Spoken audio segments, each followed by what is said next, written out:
In the winter of 2017, the movie, Split, premiered and immediately caught the attention of millions of civilians. The movie's main antagonist has dissociative identity disorder, which sparked an inferno of conversations across the psychology community. Of course, there were the usual conversations of the validity of the portrayal, but the movie also sparked the topic of the validity of the disorder in general. Dissociative identity disorder, DID, is identified by a person's identity fragmenting into two or more distinct alters. Though this disorder was previously known as multiple personality disorder, many psychologists, psychiatrists, and bearers of the very disorder believed it was less of a personality disorder and more a matter of identity, which caused the name change. Therefore, others call these alternate states of theirs alters, states of consciousness, and identities, rather than just personalities. I find this topic especially interesting because I want to become a psychologist when I'm older. It pains me to know that licensed psychologists who are paid to help these people and become some of the most inclusive people in existence decide to invalidate an entire group of people who suffer with this disorder. Dr. Clifford Lazarus has an entire publication called Why DID or MPD is a Bogus Diagnosis, and debates the very name change of the disorder is enough to claim the definition as unstable and hard to pin down. Lazarus then proceeds to insult other practitioners and states, in fact, within my professional network, not a single competent therapist I know of has ever seen a legitimate case of DID. Thus, never in my experience, among dozens of clinicians who have provided treatment to literally thousands of clients spanning decades of clinical practices, has a single person ever been identified as a bona fide sufferer of this illness." End quote. The name was changed to better fit the definition of the disease, and the illness is in fact rare, which would provide an explanation as to why he has never met someone with such patients. It is also not his place to say which of his peers are competent and incompetent.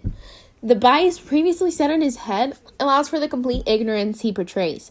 He then goes on to say he isn't completely denying the amnesic, fragmented experiences, but more rational explanations are available.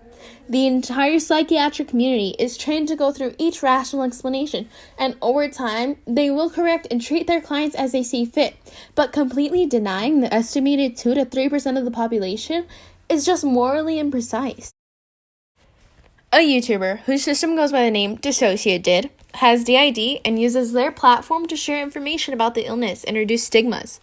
On September 2nd, 2018, they published a video called Is Dissociative Identity Disorder Real?, where their alter Chloe discussed scientific proof why they believe people should take the disorder seriously.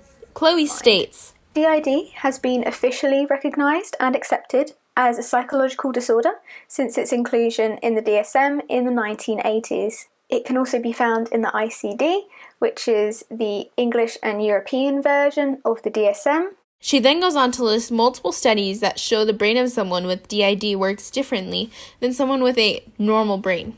Living with these conditions takes a toll on the body and brain, which causes Chloe to say, even if you feel like this is still too weird for you, or you feel like DID is possession or made up, as somebody once said to me, in the end, your opinion doesn't really matter because you can think what you want, but that's not going to change the reality of how my brain works. These words hit like a ton of bricks because although it may mean nothing to you or me who go about our daily lives with little worry of forgetting, people like the dissociative system have to constantly worry about changing alters in public and completely forgetting what they were doing in the first place.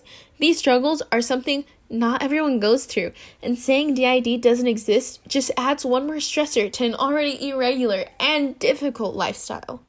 Getting the psychology community to come together and support the very people they vowed to when they chose this line of work will make all the difference in the world when accepting people into our society. Like Chloe states, so while you may find DID difficult to understand, and that's absolutely fine, that doesn't mean that your opinions can outweigh the facts that are given. The world is becoming more and more accepting of mental disorders and disabilities, and it is our job as civilians to make sure the DID population is just as welcomed as any other.